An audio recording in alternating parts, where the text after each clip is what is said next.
Este podcast es traído a ustedes gracias a nuestro patrocinador, Bumble Roller Skate, los mejores patines y patinetas. Bumble Roller Skate, deslizándonos hacia la salud mental.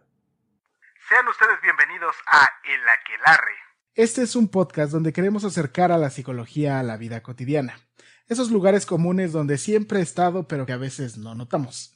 Desde los padres, la pareja, los amigos. Los momentos existenciales como el miedo a la muerte, la soledad, la libertad o el sentido de vida. Y finalmente la escuela, el trabajo o la familia. Siempre seremos dos, yo Alejandro Varela y yo Saúl Nieto, ambos psicólogos. En otros momentos seremos tres, ya que invitaremos a colegas que trabajan desde los muchos espacios que hay en la psicología y compartirán su conocimiento y experiencia con todos nosotros. Esto es El Aquelarre, una pizca de psicología a la medianoche. Debes consumirte en tus propias llamas. ¿Cómo pretendes renovarte sin haber sido ceniza antes? Esto es El Aquelarre, con Saúl Nieto y Alejandro Varela.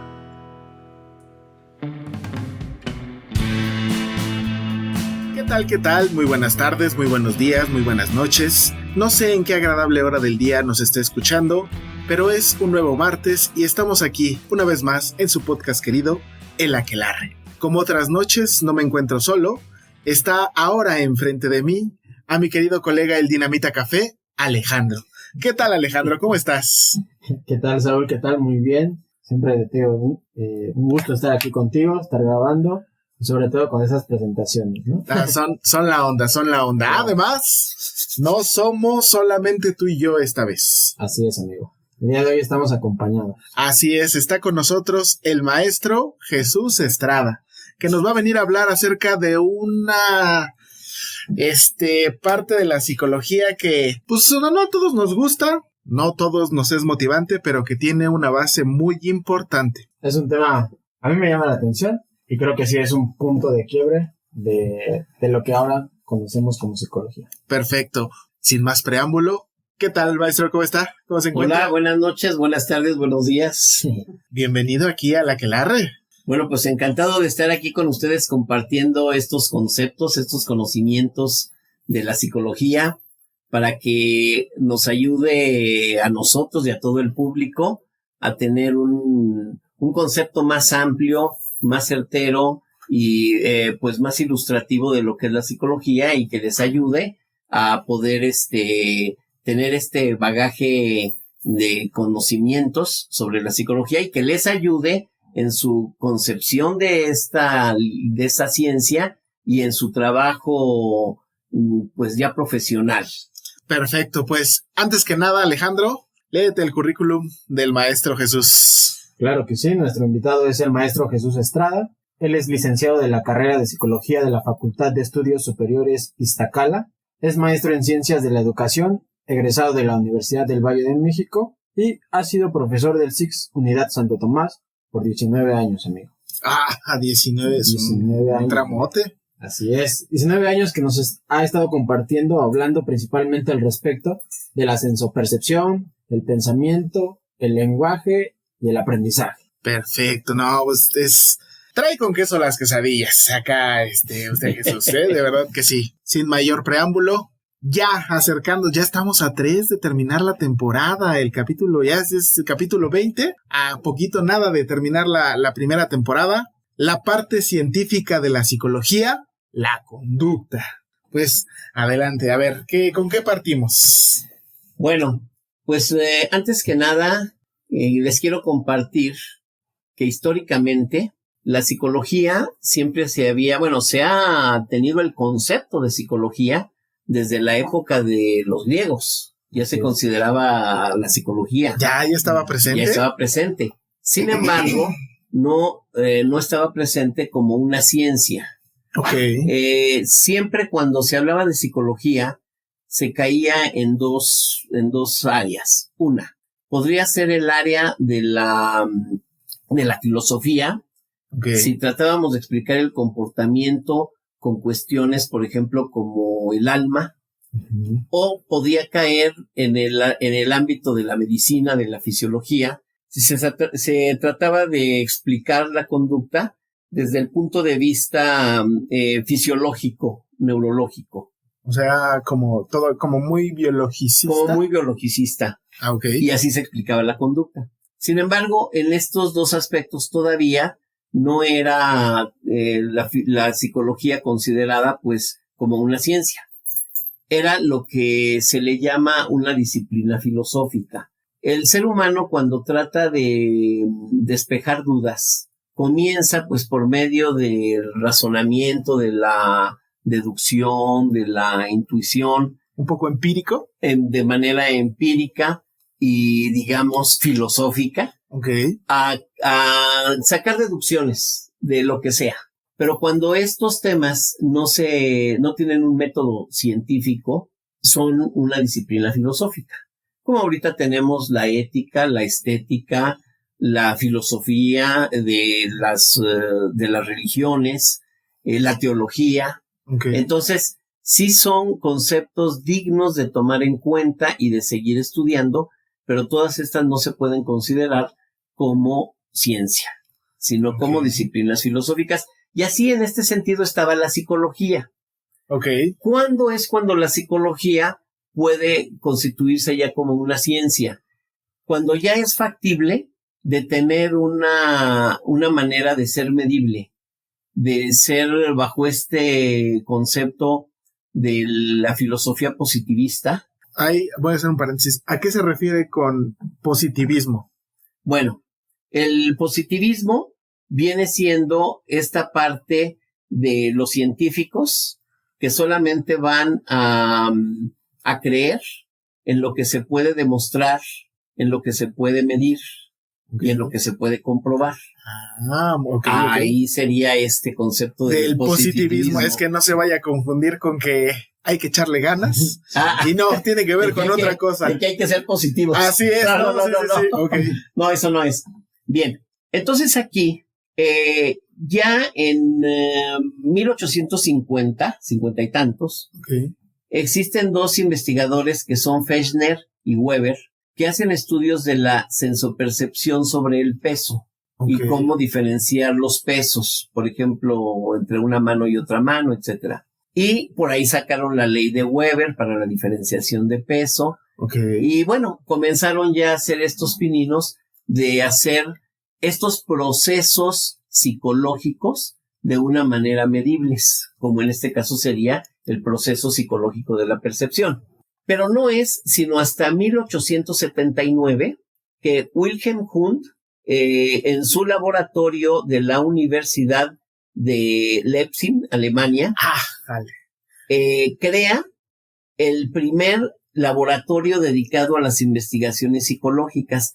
A este laboratorio le llamó Instituto de Psicología Experimental. Y entonces con esto ya se le acredita a la psicología como ciencia. Estos procesos psicológicos son lo que vendría siendo un poco la parte del lenguaje. Del lenguaje, la memoria, la atención, las sensaciones de la vista, del sentido, del gusto. Del gusto, exacto. Hay experimentos donde se le pide a un sujeto que memorice unas palabras y pasado un tiempo se le preguntan las palabras para saber cuántas palabras recuerda con relación al tiempo que ha transcurrido, por ejemplo, ¿no? O, por ejemplo, la memorización de palabras, si la persona memoriza más palabras que tienen sentido o si memoriza más palabras con palabras que no tienen sentido. ¿Sí? Por ejemplo, aquí este programa tiene un nombre muy particular. Claro, que a lo mejor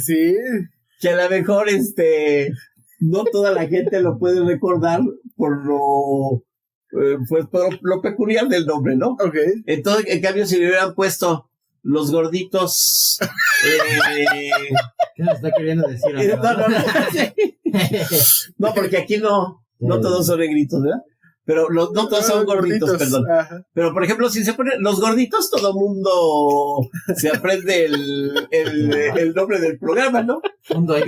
Entonces ahí, Entonces les faltó estudiar a Wilhelm Wundt para tener ahí el tip del nombre. Ajá. Pero en fin, entre broma y broma estamos aquí comentando, pero es real, pues, ¿no? Sí, no, sí, es cierto. Entonces aquí, Wilhelm Wundt no le puso a esta primera escuela ya científica, se le llamó estructuralismo. Él no le puso el nombre, sino los demás decían, bueno, está estudiando percepción de la vista, percepción del tacto, memoria, lenguaje. Pues está estudiando estructuras. Entonces le puse, y aparte en ese tiempo existía la medicina que estudiaba esto del sistema óseo, el sistema muscular, el sistema circulatorio. Entonces por eso existía mucho, digamos, como la tendencia a dividir los estudios en estas, digamos, como estructuras, ¿no? Okay. En la medicina y bueno, aquí en la psicología también. Entonces, por eso le llamaron estructuralismo. Estructuralismo. Ajá. Entonces, posteriormente, hay unos, sobre todo encabezados por Wilhelm James, que Wilhelm Wundt era alemán. Okay. Entonces, William James, él, era norteamericano. Sí. Que previamente se había dado una vuelta ya por Europa, okay, pues para ver ahí cómo trabajaba Wundt y en fin empezó echar un ojillo por echar ahí, un ojo por allá. Regresa a Estados Unidos y entonces dice, bueno, aquí lo que vamos a tener que considerar como algo importante es cómo funcionan las estructuras y cómo este funcionamiento de estructuras pueden llevar a una mejor vida al sujeto. Y entonces él funda lo que es otra escuela científica de la psicología, que sería la segunda escuela, que viene siendo el funcionalismo.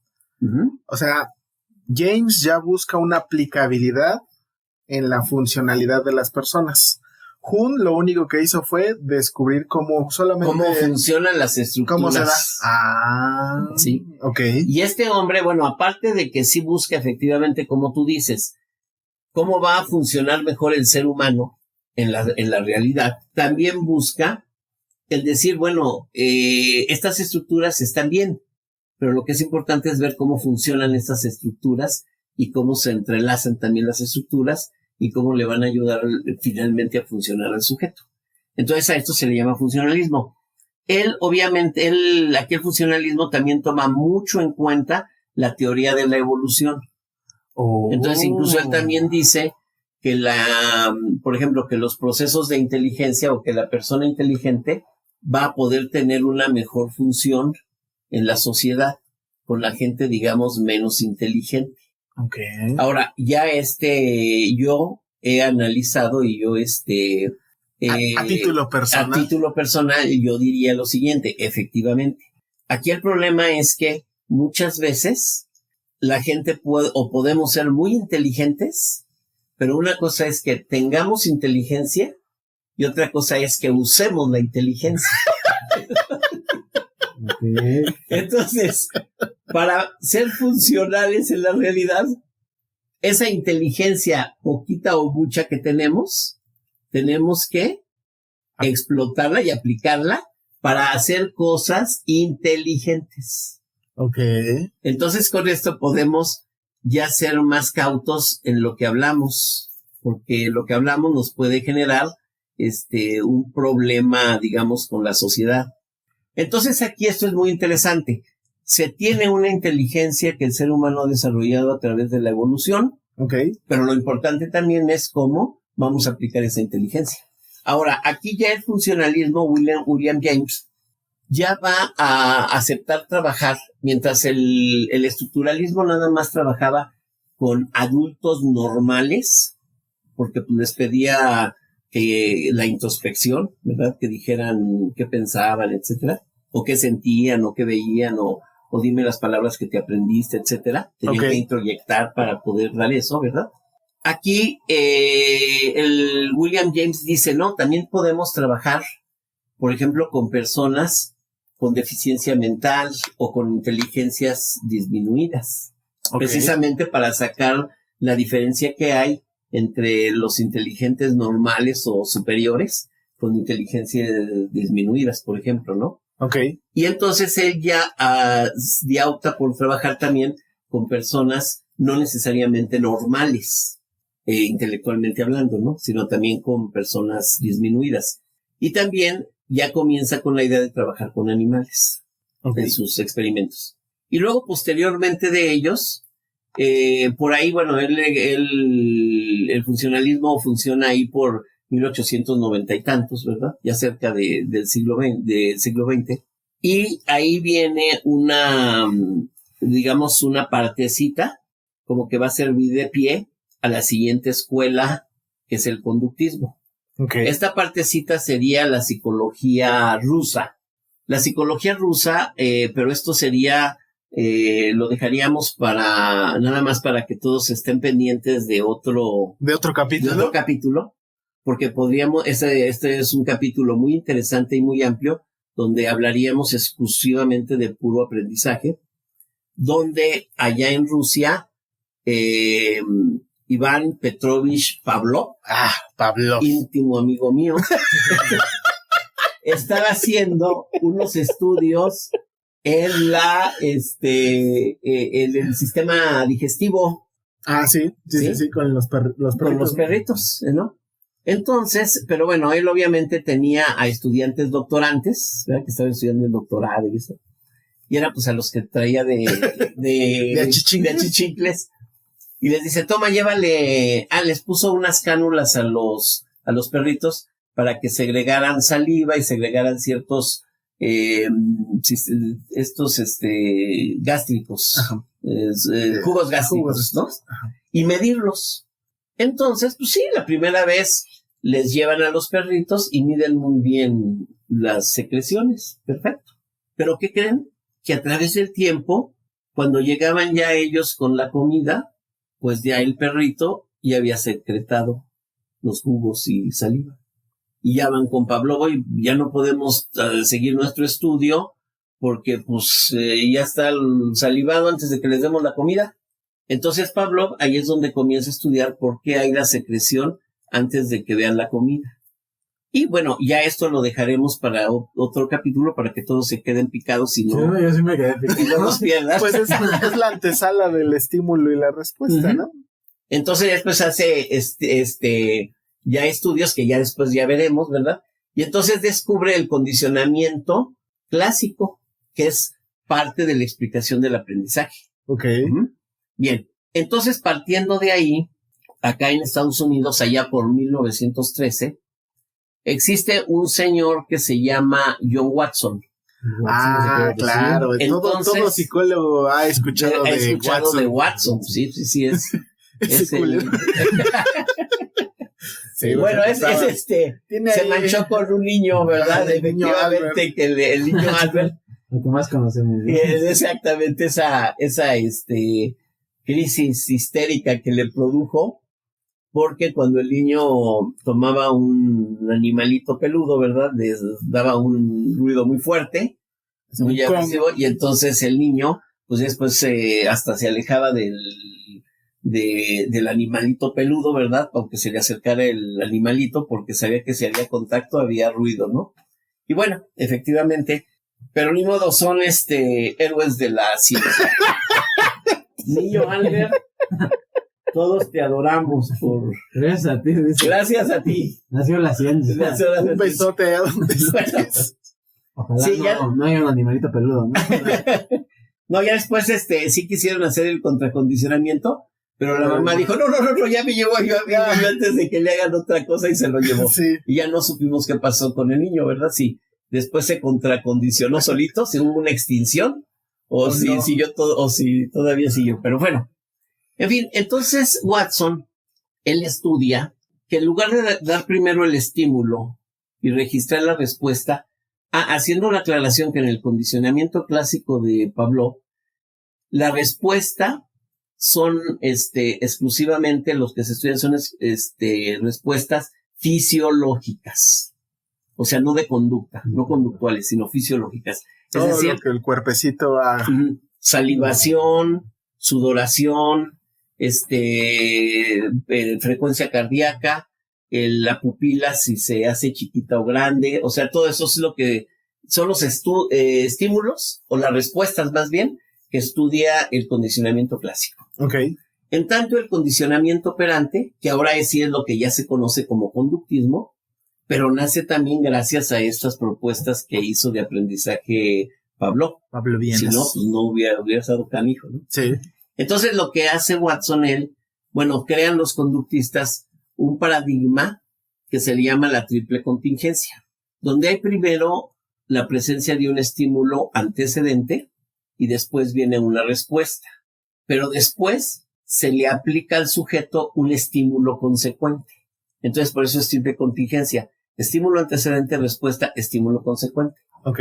Y va a depender del estímulo consecuente que esta respuesta se modifique. Entonces, esta respuesta puede incrementar, puede decrementar, se puede extinguir o incluso se puede moldear la conducta. Una conducta que no existe, puedes hacer que en un sujeto exista. Vamos, es como a nosotros cuando nosotros, ninguno de los tres que estamos aquí, sabíamos leer y escribir. Ok. ¿No? Entonces, ¿qué pasó?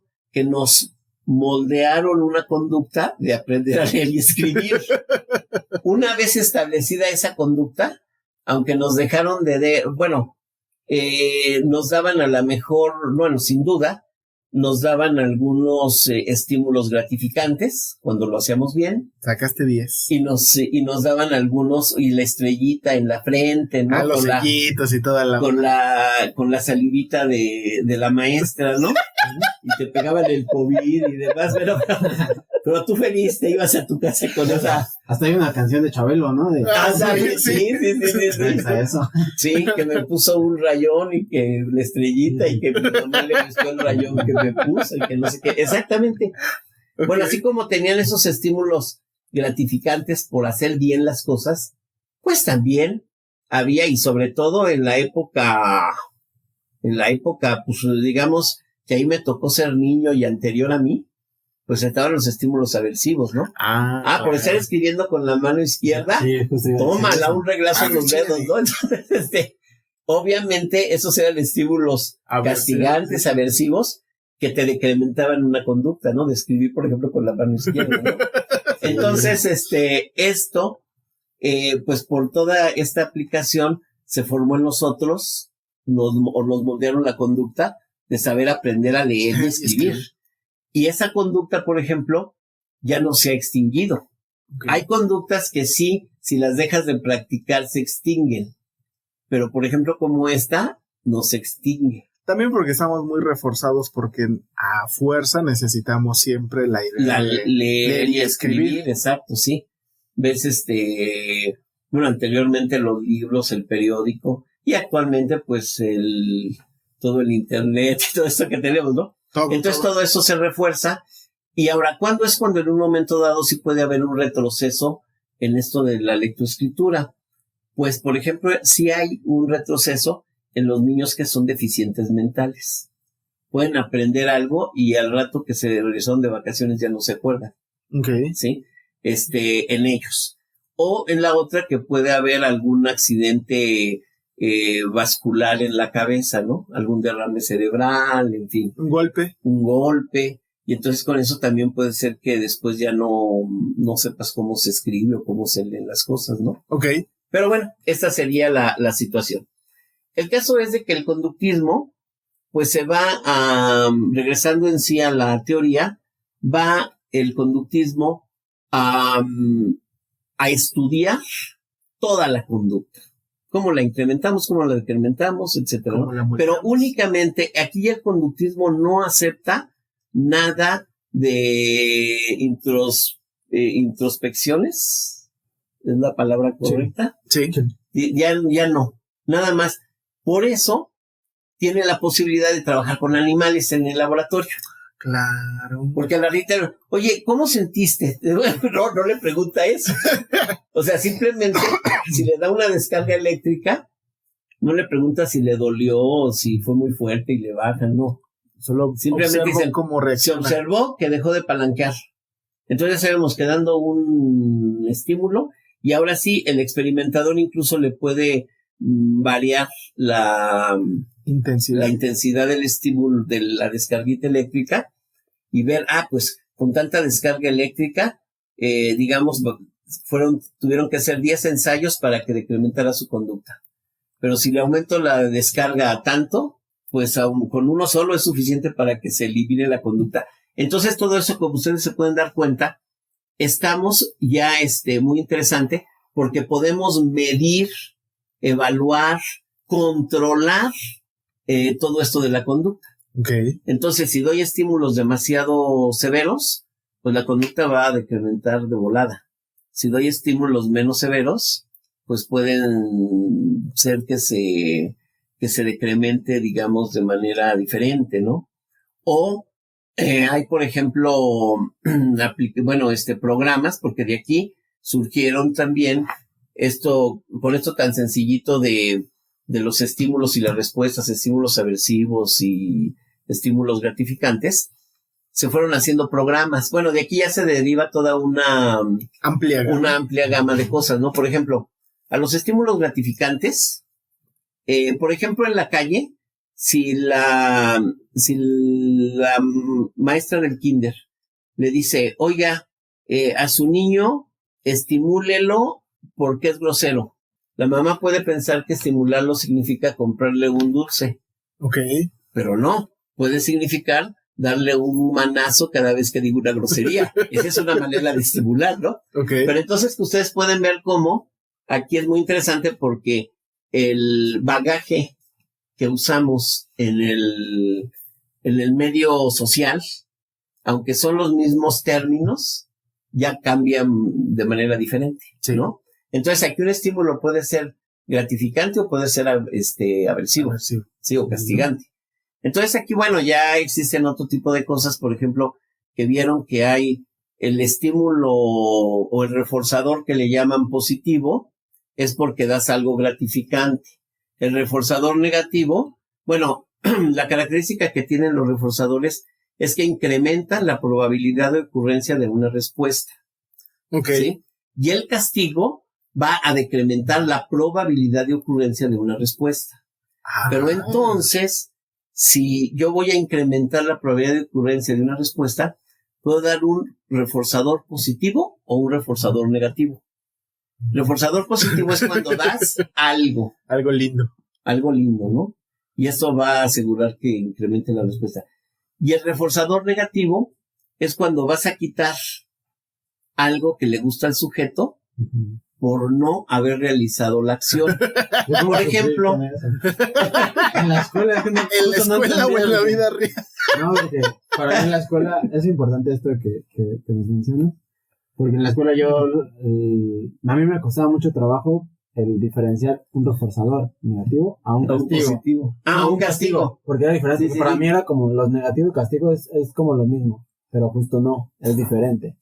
Es como dice el reforzador te da algo gratificante para que aumentes la respuesta, y el reforzador negativo no necesariamente como un castigo, sino simplemente quitarte algo que a ti te gusta, ¿no? Te motiva. Pues es como las mamás cuando dicen, como no lavaste los trastes, te voy a quitar 1 hora de jugar en el Xbox. Ajá, exactamente.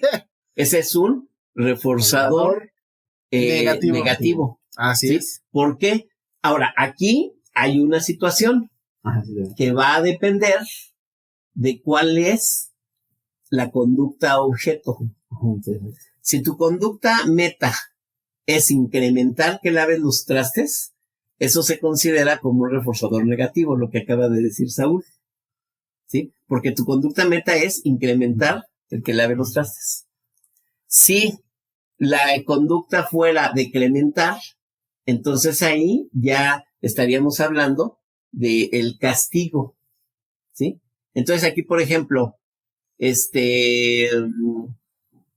como ya dijiste groserías, hoy no vas a jugar Xbox, ahí sí es un castigo, porque ya dijiste groserías, para que decrementes el decir groserías, te quito el Xbox. Entonces, si tú te fijas, en los dos casos se quita el Xbox, pero de acuerdo a la conducta meta, en uno actúa como castigo, bueno, como reforzador negativo y en otro como castigo. ¿Sí? Sí, sí. Entonces aquí, efectivamente, bueno, el castigo es lo mismo. El castigo positivo es dar un aversivo. Ahora, aquí nada más quiero hacer la diferencia entre lo que es aversivo y punitivo. Okay. Aversivo es cuando es algo que algo te desagrada. Y punitivo es cuando ese algo te castiga físicamente. Okay. Por ejemplo, si yo llego a una fiesta y me dicen, a ver, ponte a bailar. Y me pongo a bailar y bailo muy chistoso, muy feo, como sea, muy gracioso, la gente se burla de mí. Entonces yo voy a sentirme ridículo. Entonces el ridículo es un estímulo aversivo. En cambio, si por bailar feo me dan descargas, estoy en un tapete, me dan un tomatazo. Bueno, me dan un tomatazo o estoy en un tapete que le pueden aplicar descargas eléctricas. Entonces ese, por bailar feo, ahí van las descargas eléctricas o ahí va el tomatazo. Ajá. Ese es un estímulo punitivo. ¿Sí? Ahora sí que uno es el que lastima, que sería el punitivo, y el aversivo es el que me hace sentir incómodo. Mal o extraño. Ajá. O sea, los dos son aversivos, obviamente, ¿verdad? Porque sí, que te da una descarga eléctrica no es... no deja de ser aversivo. Sí, pues sí. Entonces, nada más que, en uno, pues, en los dos son aversivos, pero uno no tienes ningún daño, digamos, físico, ¿no? Es el ridículo, ¿qué otra cosa podría ser? Bueno, podría ser, por ejemplo, la calificación reprobatoria. Ajá. ¿Sí? Es aversivo, pero no es punitivo. Sí. Claro, se va a convertir en punitivo cuando llegues a tu casa y tu mamá te dé un zape. Y entonces, ¿cómo es posible? Ajá. Dijiste que habías estudiado. Sí, exactamente. Bueno, entonces aquí estaba en esta parte, bueno, obviamente también los investigadores ya en laboratorio, ¿verdad? Experimentales, tienen también una serie de... de aquí de estos surgieron lo que son los programas de reforzamiento. Okay. Que los programas de reforzamiento manejando estos, digamos, pequeños elementos. Bueno, hay unos más, ¿no? Por ejemplo, que el reforzamiento de conductas diferenciadas. Si yo quiero decrementar que mi perrito ladre cuando llegue el vecino, si le doy un golpe es un castigo, ¿no? Y hasta punitivo. Pero si mejor lo cargo y le hago caricias y ya con eso deja de ladrar, estoy ahí, digamos, decrementando la conducta por reforzamiento diferencial de otras conductas. Con esto hacen programas de reforzamiento, porque también descubrieron que dependiendo del número de reforzadores que tú des, vas a hacer que la conducta tenga un comportamiento. Por ejemplo, nada más un ejemplo rápido. Yo necesito levantar un muro y contrato a un albañil. Okay. Y le voy a decir, mira, aquí este muro va a llevar 10,000 tabiques, ¿no? Te voy a dar $1 por cada tabique que pongas. Un día hizo 200, pues le doy $200. Y así. Entonces, ya cuando terminó el muro, pues terminó sus 10,000 tabiques, $10,000, ¿no? Y lo hizo, ¿qué creen? En 3 días. Pero si este reforzador, en lugar de dárselo, se llama de razón fija, se lo doy por intervalo. O sea, le voy a decir, intervalo es cuando se lo das tomando en cuenta no el número de la acción o de respuesta, sino el tiempo transcurrido. Y le digo, te voy a dar diario $150. Levántate el burro, ¿no? Entonces este señor lo que puede ser es que se va a tomar un buen tiempo para desayunar, va a poner un tabiquito y se va a poner a cantar una canción o a bailar una canción, ¿no? De la Z, en fin, ¿no? Y ahí se la va llevando. Y entonces, oiga, maestro, ya llevamos 3 meses y no acaba, ¿no? Entonces, pues no, porque le estás dando $150 diarios. Ya sabe que entre más tiempo se lleve, pues más le vas a dar. En cambio, cuando fueron peso por tabique, pues sabe que si en 3 días acaba, se lleva $10,000 en 3 días. Y se tarda 3 meses, pues se tarda 3 meses en llevarse los $10,000, ¿no? Entonces, ¿esto qué hace? que haya un ánimo, digamos, Una en motivación. la modificación de conducta debido a la motivación. En los dos hay motivación, pero Solo la que motivación una es diferente, y entonces vas a actuar de acuerdo a la motivación que te están dando, Ok. ¿no? Entonces, todo esto es muy interesante, porque se pueden hacer estos programas de intervención, por ejemplo, en la industria. Si quieres que la gente llegue temprano, un programa de reforzamiento, ¿no? Nada más que ahí también hay que tener cuidado. Sí, ¿no? Supe yo de una empresa que les dijeron, los que lleguen temprano van a tener un bono, ¿no? Y pues, ¿qué creen? Que todo el mundo llegaba temprano. Pero, no, el problema no era que llegaran temprano, porque bueno, se les prometió un bono y se les da. No hay problema. ¿De dónde El saco para problema, esto? el problema, no, obviamente calcularon y dijeron, bueno, sí les podemos dar el bono, ¿no? El problema no fue ese. El problema fue que llegaba tempranito a las 8 el señor o los señores y se metían al baño, sacaban su kit de rasurarse y ya se ponían a rasurarse ahí en el baño. Y las señoritas, las mujeres, sacaban su kit de belleza y se iban al baño también A maquillar. a maquillarse, ¿no?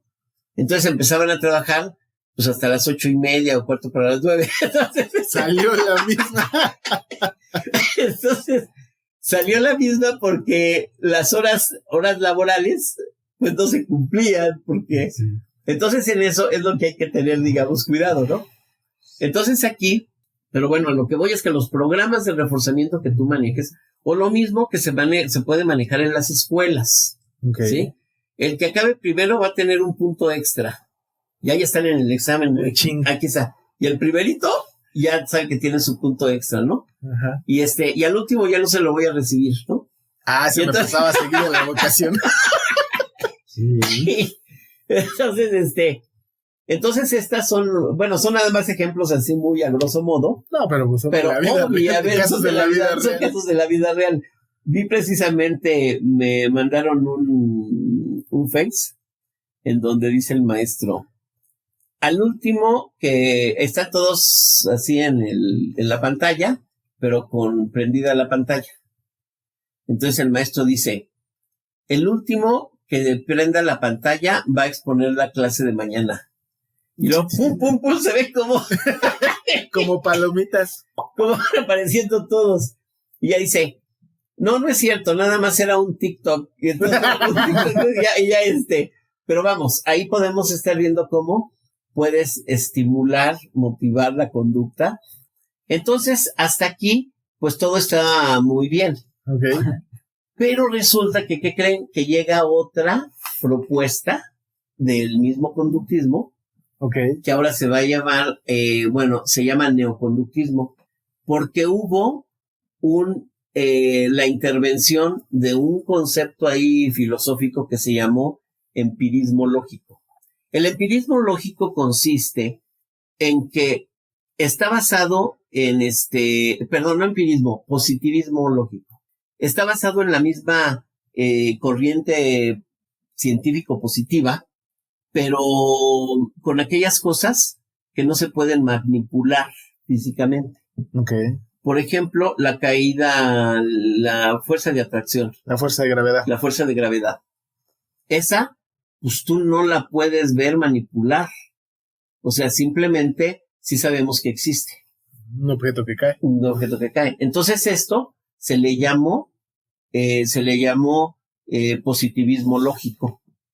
Entonces, quienes aceptan el positivismo lógico como parte del quehacer de la investigación, ya cambian el concepto, porque ya no es únicamente lo que yo pueda ver, sino aún lo que no puedo ver, pero sé que existe. Y entonces aquí en el conductismo, o en estos que son neoconductistas, el primero que surgió en esto fue Edward Tolman, el cual él acepta el concepto de mapas mentales. Ok. Entonces estos mapas mentales consistían, lo que él los dedujo que existían era precisamente porque en el laberinto ponía una ratita en donde en una de las salidas le ponía comida y la ratita ya siempre iba a eso, ¿no? Sin embargo, le cambia la comida a otra salida, pero se ve que la ratita seguía yéndose por el camino viejo, aunque ya no hubiera comida. Entonces él deduce que la ratita se formó un mapa mental, que entonces ya sabe por dónde debe de ir para llegar a su comida. Ok. ¿Sí? Y entonces, obviamente, para los conductistas radicales, porque quienes no aceptan y siguen diciendo, dice, no pueden explicar la conducta en términos de eventos internos no observables. A estos se les llaman conductistas radicales, y todavía los hay. Los de huesito colorado. Los de hueso colorado. No, ¿qué? Y todavía los hay, ¿no? Entonces, pero bueno, allá ellos.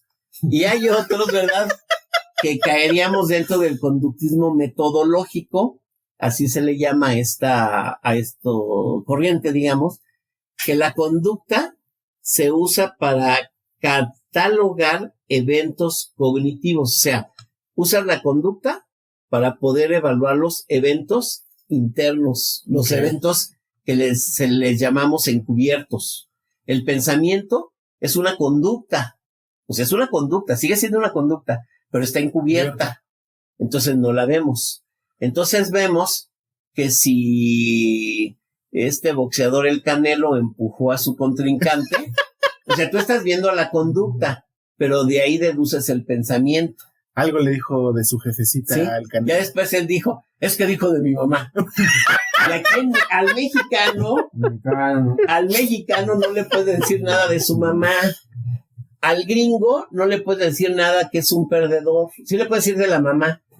Sí, allá sí no hay problema. Pero no que es perdedor. ¿Sí se han fijado en las películas que luego dicen eso? Pues esa de Marty McFly, la de eres un gallina. Exacto, eres un miedoso. O sea, en Estados Unidos, según los estudios de el doctor Rogelio Díaz Guerrero, que ahí se los recomiendo para que compren el libro de Psicología de Mexicano. Ese es una lectura obligada para todos los mexicanos, porque eso nos da, nos explica por qué somos como somos y también qué cosas debemos de tener cuidado para poder mejorar nuestro comportamiento, ¿no? Y entonces por eso al Canelo, bueno, como ya después dijo que porque le dijo de su mamá, ¿no?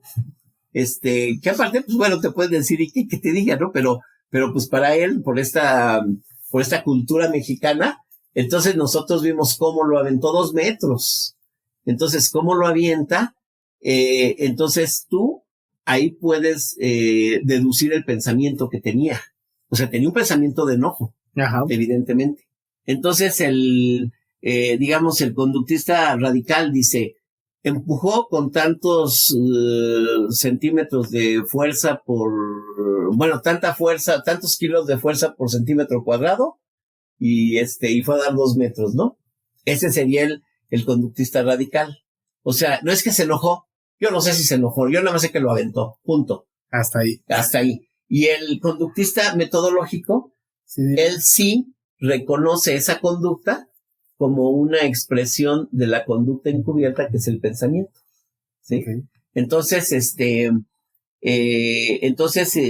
conductista metodológico dice, la conducta se usa para catalogar eventos cognitivos y fisiológicos que tienen lugar en el interior del organismo. Okay. Entonces ahora con esto, pues se abre también una gama de abanico de investigaciones dentro del conductismo.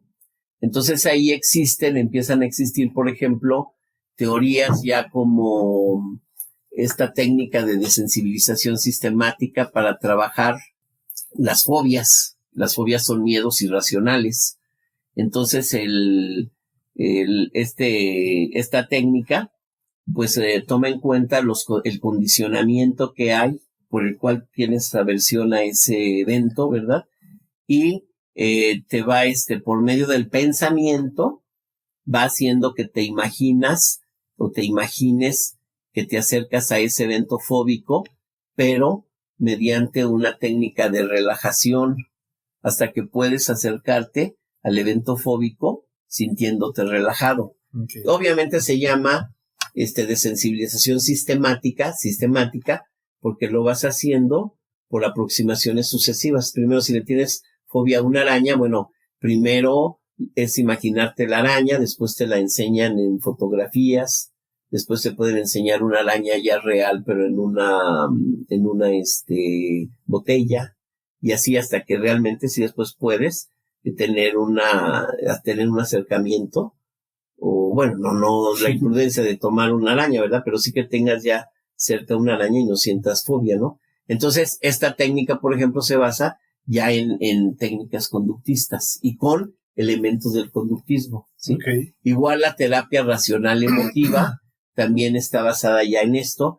Y en la clínica, pues obviamente también tiene, pero ya en la clínica normalmente no te vas a encontrar a un conductista puro. No se podría. Bueno, antes sí se trabajaba, como que nada más era, pues mira, Quiero dejar de fumar.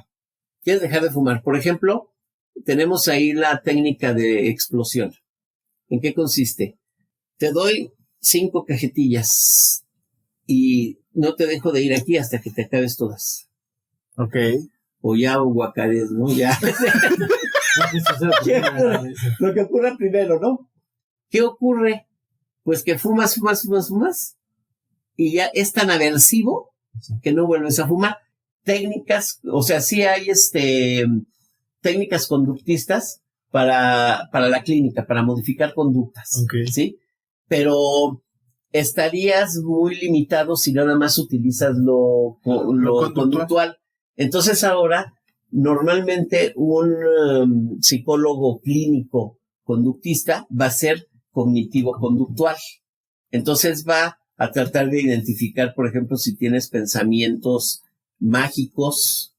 El psicólogo cognitivo-conductual va a trabajar, por ejemplo, en los pensamientos. Si hay pensamientos irracionales, o si hay pensamientos mágicos, como decimos, o si o modificar los pensamientos, de pensamientos, digamos, que no te llevan a nada, a pensamientos que sí te pueden llevar al éxito. Por eso yo también, pero eso lo digo a título personal, yo sí estoy de acuerdo con la teoría, la terapia humanista, donde manejan filósofos, que a mi manera de ver lo que te hacen los filósofos es simple y sencillamente que te están estructurando el pensamiento. Y esto vas a tener ya un pensamiento diferente, que en consecuencia vas a actuar. Y vas a cambiar tu conducta, y vas a cambiar también tu entorno, porque fíjense que aquí hay una situación muy importante. La conducta que nosotros tenemos va a ser estímulo para los demás. Okay. Entonces por ejemplo, si hay un borrachito y dice, oigan, es que yo propongo que aquí para la colonia hagamos tal caso, nadie lo pela, pues está borracho ¿no? Ajá. Entonces, si es otra actitud que él tiene, dicen, oye, puede ser que tenga razón, es lógico su pensamiento, etcétera.